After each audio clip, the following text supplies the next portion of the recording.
This year, we have all experienced the destructive consequences of climate change, as communities were scorched by heat and wildfires in the summer, and flooding and mudslides only a few months later. Recent climate-related disasters have challenged British Columbians and reinforced the need to continue the fight against climate change. It has also shown that we need to come together. We need to come together to build back better from recent disasters and make sure people and communities throughout BC are protected from future disasters. That's why we are investing $2.1 billion to build back from fires and floods and to protect people and communities from future climate-related disasters. This includes funding to rebuild from last year's floods and wildfires, strengthen our defences, and respond to future wildfires, floods, and extreme weather events, and significant new funding for Emergency Management BC and BC Wildfire Service to respond to disasters with a proactive, year-round service model. We know that investments in prevention and preparedness, we know that these investments will help to protect people, to protect communities, and to protect businesses from future climate-related disasters. So I'd like to ask Mike Farnworth, Minister of Public Safety and Solicitor General, to join me to speak more about these initiatives. Minister Farnworth.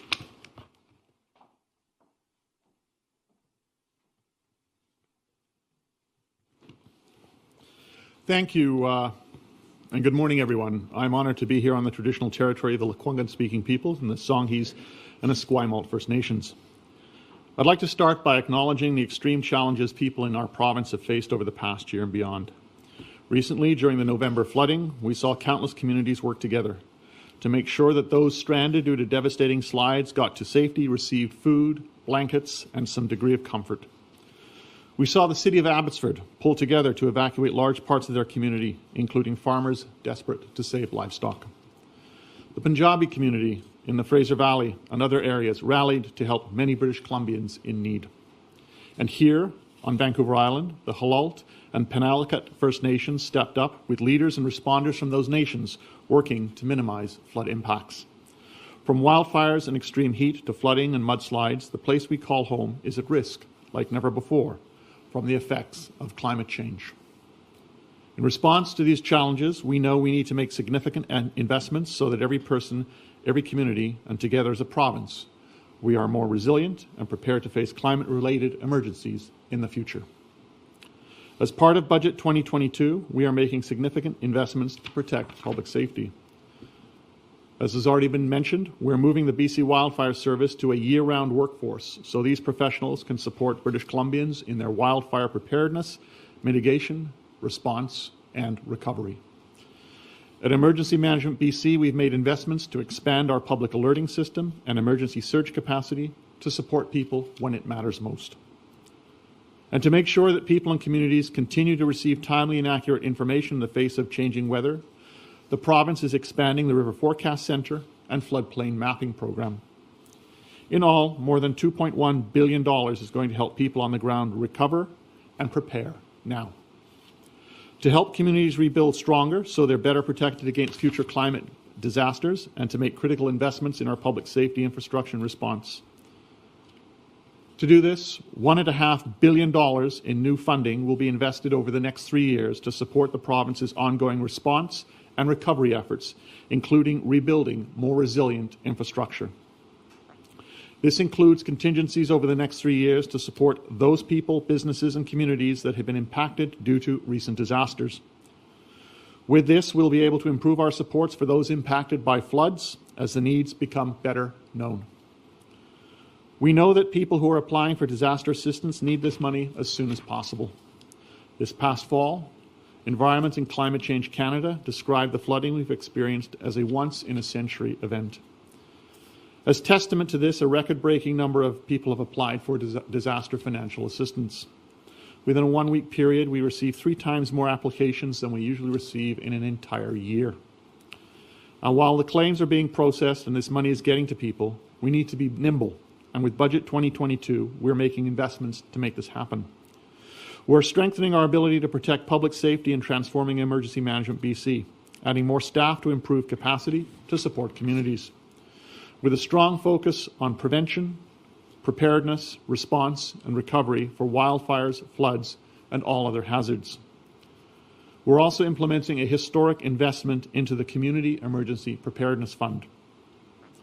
Up until this budget, our government had contributed $77 million to this invaluable program, and I'm proud of the work our government has funded over the years.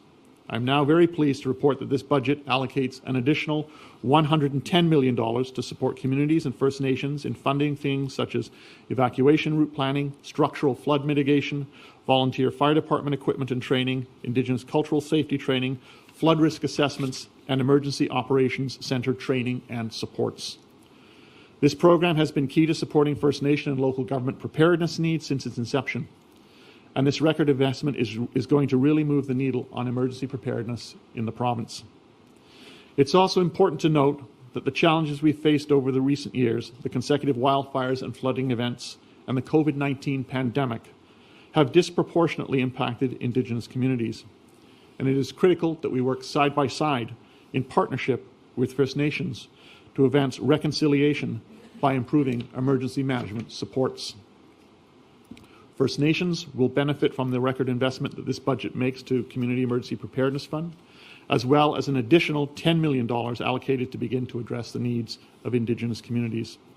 This means in total $120 million is being allocated to support both First Nations and local governments in realizing their emergency preparedness goals. With Budget 2022, we're taking aggressive action to protect public safety. We're working to help people on the ground recover, and we're helping communities to rebuild stronger so they're better prepared in the future.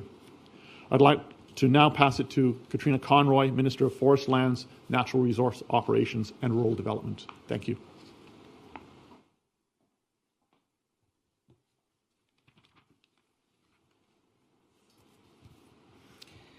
Thank you, Mr. Farnworth, and good morning, everyone, and thank you for joining us here today. And I, too, would like to recognize the Indigenous nations on whose traditional territory we are gathered.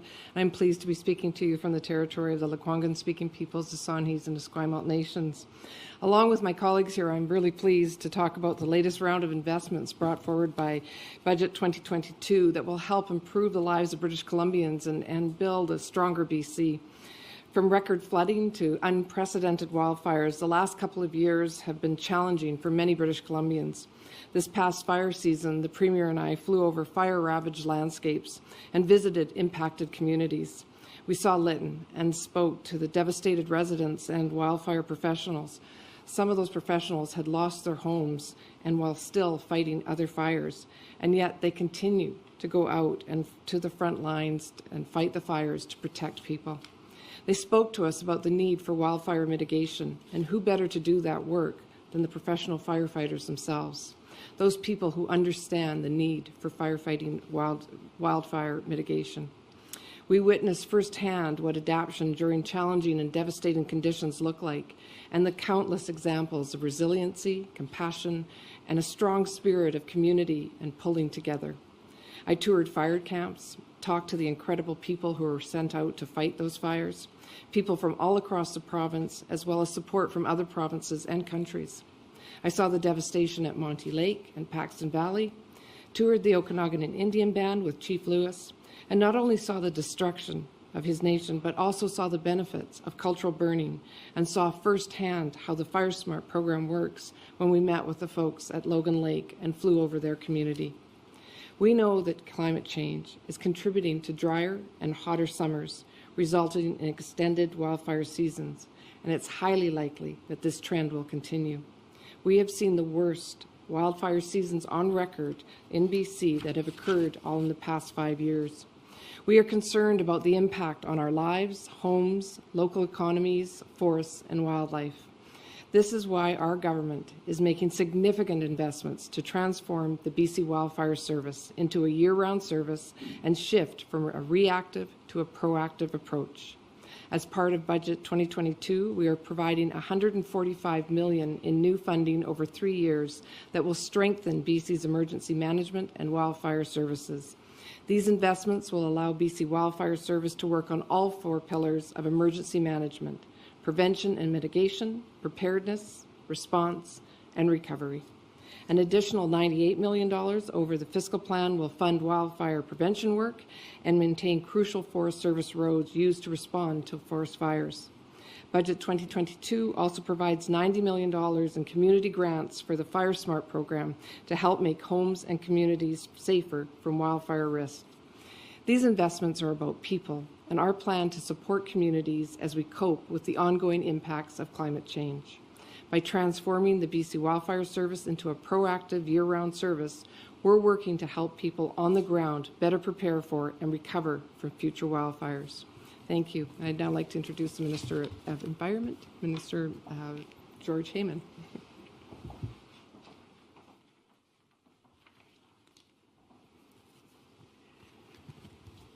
Thank you very much, Minister Conroy, and I also want to acknowledge that I'm on the traditional territories of the Esquimalt and Songhees First Nations. As my colleagues have all said, last summer delivered a devastating message, and I want to begin my remarks by acknowledging the devastation that so many people felt who lost their homes, lost their communities, lost their livestock, and lost economic stability. And I want to thank them and all British Columbians who had each other's back, who stood together to support each other through an extremely difficult time. The message is absolutely clear. We're not waiting another decade or two to see the impacts of climate change. We're experiencing it today in ways we have never experienced it before. And I think we all know that we can expect to experience even more of that in the coming years. And that's why it's so important that the investments in Budget 2022 speak to the urgency with which our government takes this challenge and our need to act. We need to protect people and communities from climate-fueled disasters. We need to help communities build back stronger and with more resiliency from the past year. And that's why we have a total of more than $2.1 billion dedicated to that. But we also know we need to expand our ability to plan for the future to address the potential impacts of climate change. It's not enough to react. We need to be able to predict, we need to be able to prepare, and we need to be able to invest. Planning starts with good data, with good information. That's what will inform the right actions. The Climate Preparedness and Adaptation Strategy developed through my ministry in cooperation with other ministries across government has been out for public discussion. We had an initial investment in the last budget, and we will be building on both science and Indigenous knowledge to implement the strategy, which will be announced in the coming months. Knowledge systems will continue to drive decision-making so that we can better anticipate where we need to take stronger action to protect people, to protect people's homes, and to protect their communities as well as the lives they lead. That's why Budget 2022 has the most significant investments to fight the climate crisis that this province has ever seen. Among the measures of the Climate Preparedness and Adaptation Strategy, which, as I mentioned, will be released shortly, will be expanded climate monitoring networks, new equipment in the field monitoring stream flows, groundwater, snowpack, to help us improve our planning for future climate impacts. There will be new climate resilience initiatives with local and Indigenous governments. There will be an extreme heat response framework so that, should there be a future heat dome, should there be future increased temperatures, that our communities are better able and set up to support our people. And there'll be an expanded River Forecast Center and provincial floodplain mapping program. Investments in healthy watersheds, which began last year as part of our Stronger Recovery program, are again included in this year's budget because we know that investing in watershed rehabilitation helps protect us from flooding and helps protect the ecosystems on which so much of our economy depends. It also provides important employment and engagement for Indigenous youth and others. This is a very substantial response, and it underlines the need we all feel to prepare now to invest in the measures we know that we need to take to ensure that British Columbians know that they have a more secure future, to ensure that British Columbians know that their government is planning for that future, not only to invest in measures to reduce our impacts on climate change, but to acknowledge that it is here, its impact will be felt for years, and we need to protect people, communities, our economy, and our province. Thank you. Minister Robinson.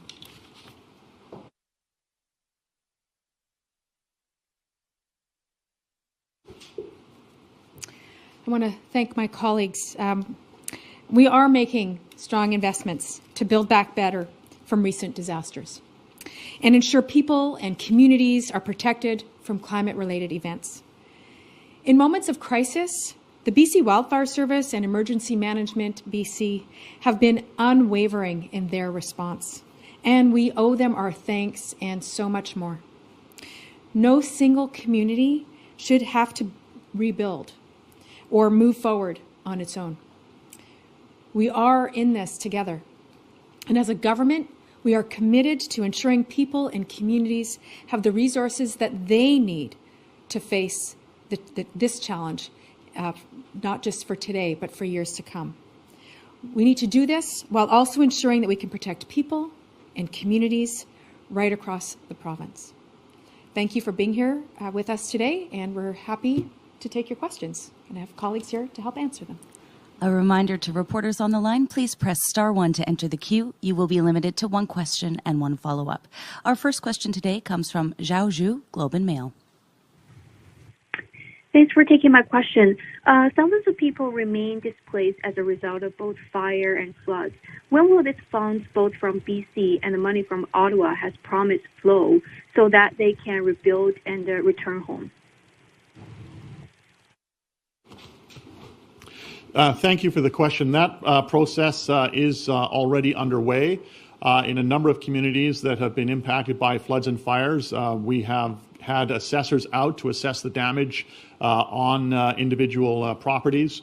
Then been working with them in order to determine the eligibility and the funding that they will require, and so that work is ongoing. Zhao, do you have a follow-up? Yes, I do. Your budget promises more money for climate monitoring and extreme heat response plan. Will those measures be in place before this summer?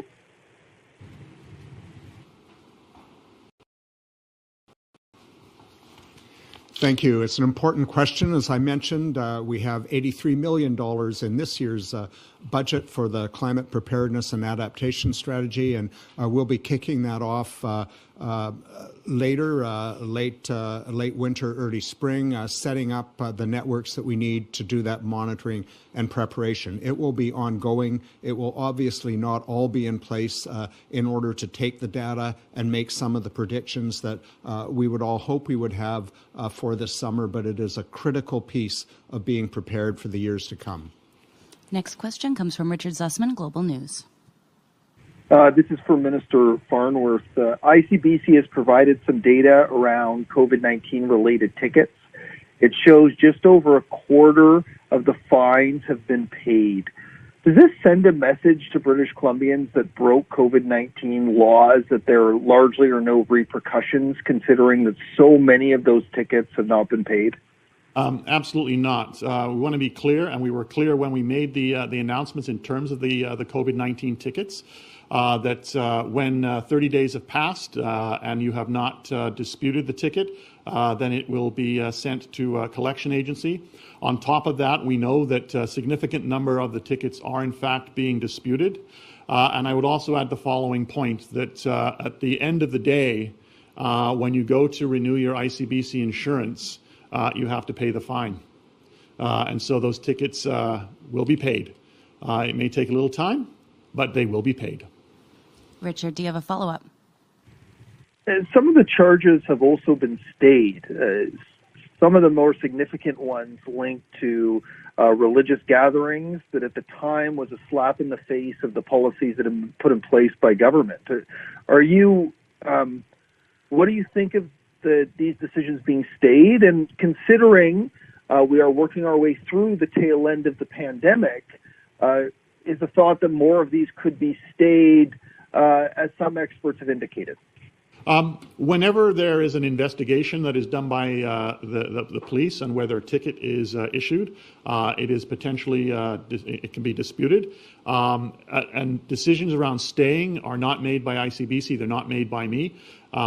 They would be addressed, when issues have been placed by out of the Attorney General's ministry. But when tickets are issued, we fully expect that if they're not disputed, they will, you're going to have to pay the fine. And as I said, if your insurance is up for renewal, you're going to have to pay that fine. And then, of course, when they are disputed, they will go through the court process, and that is handled, separately through the Ministry of the Attorney General. Next question comes from Lisa Cordasco, Vancouver Sun. Thank you very much. I'd like to go back to the discussion about the displacement of people. Minister, the best you have to offer is that you're doing an assessment now. I mean, these people have been out of their homes from between 6 to 8 months. Is there nothing further you can offer them about when they might see a return? Oh, absolutely. In fact, that was the first part of the answer, and then I was expecting a supplemental, which was actually on a different topic. There's been a significant amount of work in terms of people returning home. As we know, in the case of Merritt, the vast majority of people have returned home. As I said earlier, the homes are assessed. And at one point, we had over 7,000 people out of their homes. The homes have been assessed by green, yellow, and red in terms of their ability to be inhabited. And obviously, the ones that are green, you can go back to. The assessment on those that are done that were yellow, people are able to return. They may require some additional, repair or cleaning. Those are by and large. We are now getting to the ones where there are those that have the home is uninhabitable, for example, and those people are in accommodation and will continue to be supported through the Red Cross until such time as they are able to return home. And what's critical in that, of course, is getting a proper assessment, getting the money out the door for those individuals. And we want them back as quickly as possible. But the key element, of course, is ensuring that the supports are in place and that they know those supports are going to be there, and they are and will continue to be. Lisa, do you have a follow-up? Thank you for that, Minister. I would like to ask a general question about the climate preparedness strategy that is we will see soon. Critics have said that the whole Clean BC program is kind of an industry greening initiative that are for really greenwashing the fracked gas industry. And I'm wondering about things that the UN has said about fossil fuel development. Why in BC are we embarking on the growth of an LNG industry at the same time that we're seeing the effects of climate change, and you're trying to spend, and you're going to have to spend all this money to try to mitigate and prevent climate disasters?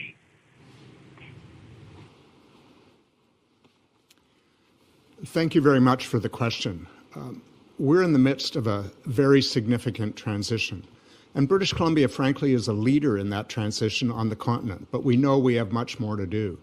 What some people call support for a gas industry is part of responding to the call of our Climate Solutions Council, which includes climate experts and environmental leaders, as well as people from industry, to ensure that as we transition, we support people and we support jobs in emission-intensive, trade-exposed industries.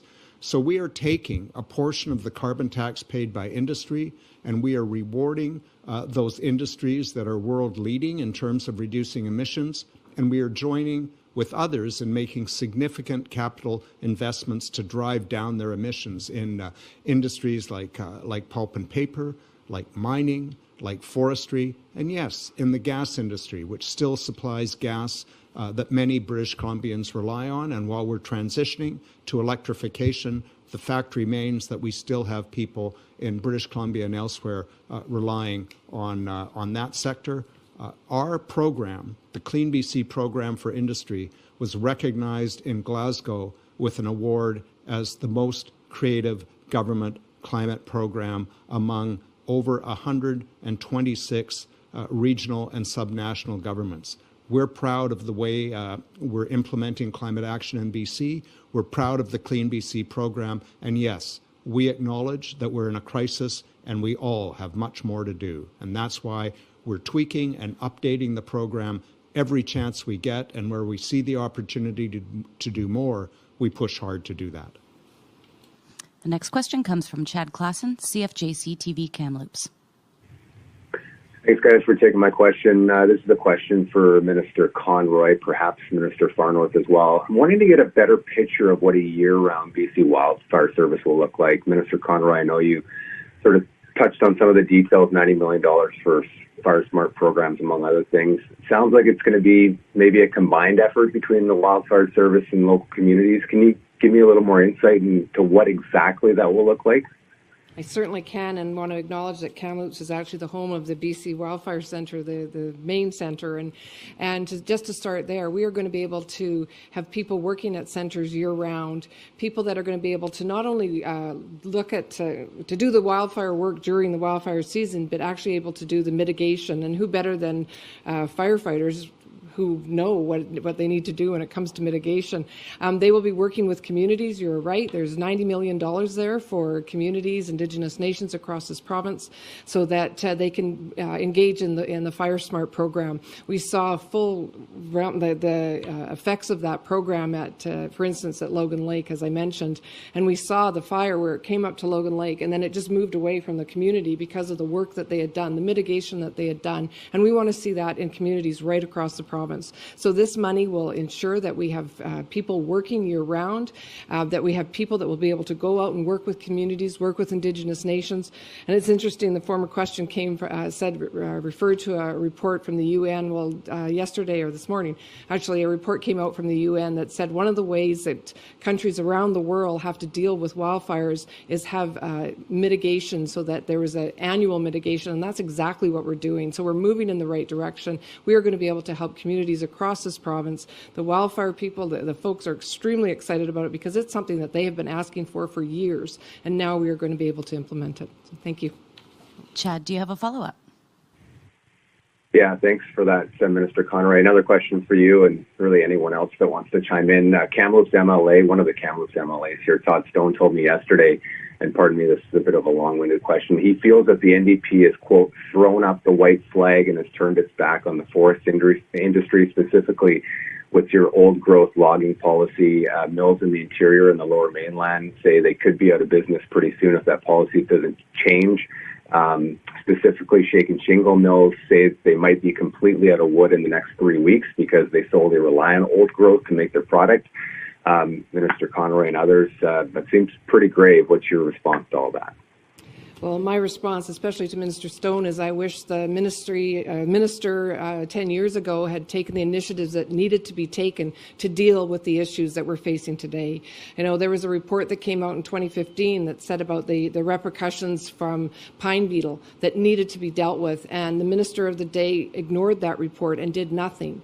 And I will not be sitting here 10 years from now, or wherever I'll be 10 years from now, saying I wish that I had done something. We have to do something so that we not only have a forest industry for generations to come, we have forests for generations to come. And so we are looking at ensuring that we protect the oldest and the most ancient forests, the most vulnerable forests in our province. We are looking at engaging with Indigenous nations and sharing with those nations on whose traditional territories these forests lie. That sharing fair that has not been done for years. So sharing with those Indigenous nations, and also looking at ways that we can work with communities to ensure that they are also, and workers are also getting fair value from the forest industry. We are working with the industry. We are working with workers and communities to ensure that anybody who is affected by the old growth deferrals will be compensated. We are looking at ways of bridging to retirement. We've had many people that have come forward and said they want a bridge to retirement so that younger people can continue to work, and that is working. We are looking at supports to communities that could be affected by this. You know, we are doing, there's considerable dollars There's well over $200 million that are that's being spent to look at better ways that we can engage the forest industry in things like the bioeconomy, like looking at taking products from the forest industry and using them in a way that's never been used before, taking the salvage wood out of the forest and instead of leaving it there to burn, which is not good for our GHG or the environment, utilizing that in all kinds of different opportunities in the forest industry. And so we were talking to a number of industries who are excited about it, who can see a future, and there is investment in the forest industry in this province, and I'm quite excited about it, and I should stop now because I could keep going on. Our next question comes from Dirk Meissner, Canadian Press. Hi, I think this is for Minister Farnworth. I'm wondering if the adaptation strategy would, in the future, have anything about preventing communities from building in flood zones or people building in fire zones. One of the key components of the Community Emergency Preparedness Fund is around the ability to access funds for better flood mapping and have a more thorough understanding of the flood risk in a particular community's area. One of the things, obviously, that local government needs to take into account, and we all need to take into account in the advent of climate change, is that building in flood-prone areas is clearly a hazard. And what was maybe in the past viewed as a 1 in 100 year occurrence may now well be a 1 in 20 or a 1 in 50. So the funds that we have announced today will allow communities to do better flood preparation mapping, which will, of course, guide them in their development and looking at areas where they are not able, where they should not be allowing certain kinds of development, for example. Dirk, do you have a follow-up? Sure. This is again for Minister Farnworth. You've visited Abbotsford, Princeton, and Merritt. I'm wondering what you could say is being done to ensure that next time the water rises in those places that there won't be floods. What the investment around the $2.1 billion is all about is to be able to deal and recover from the damage that we have in place, be able to build back better. All of that work is the funding in the budget is a recognition of the importance of the work and the commitment of our government to ensuring that communities are able to meet the changes of climate change, become more resilient, and have in place infrastructure that will protect them into the future. Next question comes from Albert Chewy, Fairchild TV. I understand there is a carbon tax going to be collected in the 1st of April. Will there be dedicated money or revenue to fight climate change rather than going to general revenue? First part of the question, please. Carbon tax will be increased by April 1st. So will this money be collected to fight climate change as a dedicated funding rather than going into general revenue?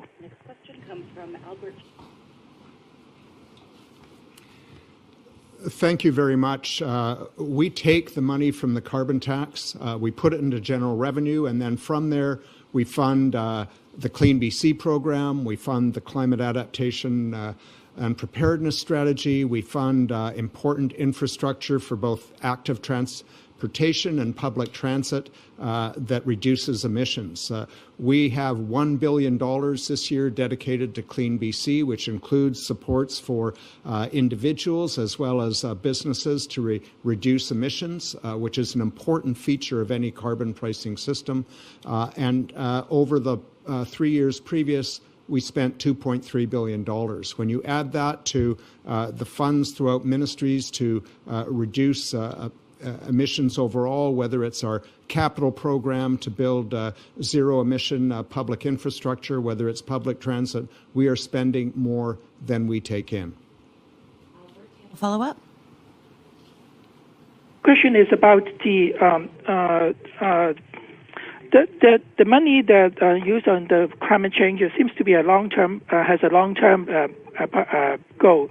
But whereas we see some imminent projects like the Richmond Hospital or the Mersey Tunnel are late, cannot be finished by almost 2031. Why are we using the money on long-term rather than on short-term? So first, I'm going to take that question. So first, I think it's really important to recognize that the Richmond Hospital will be completed on time. I think that's absolutely, clear that that's what's going to be happening. Everything is on time. And in terms of investing in short-term and on long-term, that's been everything that we've been doing since we formed government. And what we're seeing now is what happens when the previous government didn't invest. They didn't invest enough in hospitals. We know that that's true. And they didn't invest in climate adaptation, making sure that communities were ready. This budget is about making sure that we're ready for the future. And as my colleague, Minister Conroy, said, I don't want to be 10 years from now wishing that we had invested. We're doing it now because that's what's important for British Columbians, to protect them now and into the future. The next question comes from Jyoti Gurwal, Fraser Valley Current. Hi, yes, thank you. Just going back to flood protections, I'm just wondering how soon can Fraser Valley residents expect significant upgrades to take place on the region's substandard dikes?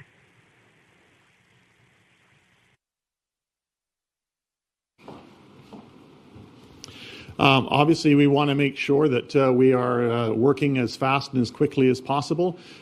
We work very closely with the City of Abbotsford and communities in the Fraser Valley, and we want to make sure that we're able to start as soon as we can.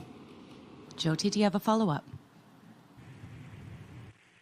Yes, I'm also wondering how much of the money is going towards the funding that was announced. How much of that money is going towards existing flood protections versus new ones? So there is, within the $120 million I announced today, that's available for local governments and Indigenous First Nations to be able to access in terms of emergency preparedness funding. That can include some mitigation works. One of the examples I would use is culverts, for example. At the same time, there's the recovery money that's within in my budget within EMBC that will also allow, and the contingency money that has also been announced within the budget to be able to deal with repairing the dikes and getting them ready for the freshet season that we are expecting later this year. Next question is Les Lane, Times columnist. Okay. Thank you for Minister Farnworth. The federal government this morning announced a range of sanctions against Russia for the invasion of the Ukraine. Does that have any impact on provincial dealings offshore? And do provincial governments in general have any kind of move to be made in a situation like this? Obviously, as a subnational jurisdiction, we would take our lead from the federal government, and if the federal government puts in place sanctions or restrictions on either, let's say, for example, contacts or trade dealings, then the province would obviously abide by those decisions. Do you have a follow-up, Les? I noticed in 2014, the BC government contributed in the middle of the Crimean crisis. The BC chipped in $30,000 humanitarian aid to the Ukraine. Is anything similar in the works in this situation? Obviously, we would be working very closely with the federal government on any actions that they wanted us to take of a humanitarian nature. I think what we are all seeing today is an unparalleled act of naked aggression, probably the largest seen in Europe since the Second World War. And the federal government obviously will be and has been announcing sanctions and actions that Canada will take. And as a province of British Columbia, we will work very closely with them. But clearly, I think the situation in Ukraine is a concern to all of us. And the horrific act of war that is currently underway there. We have time for one more question today. We'll go to Shannon Waters, BC Today. Okay. Hi there. This question is for the Public Safety Minister. I'm curious about the modernization of the Emergency Management Act that is supposed to happen in the fall now. It's been delayed by about a year. I'm curious how confident you are that the modernization will actually happen this fall, and whether you've made any changes to the process for consultations, et cetera, to ensure that, you know, say if we have another intense wildfire season, that work can still get done.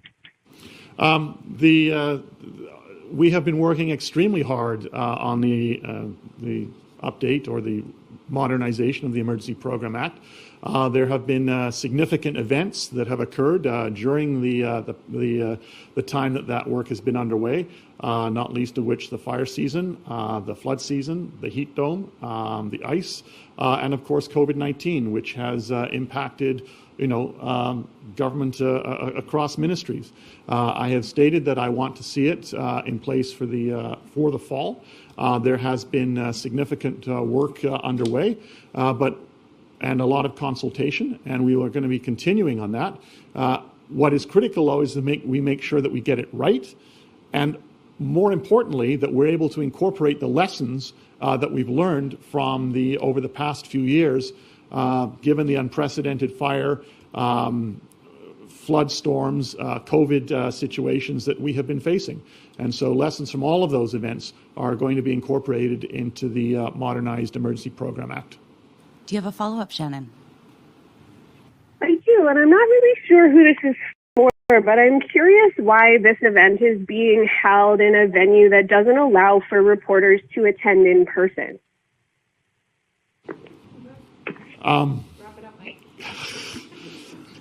You know what? We've all been dealing with COVID. There have been restrictions in place. And one of the things I'm looking forward to, just like everybody else, is when we get through the COVID pandemic, we can return back to, I don't want to say normal broadcasting as soon as possible, but I think that's where all of us would like to go, because quite honestly, I'm not a big fan of this tight, tiny room either.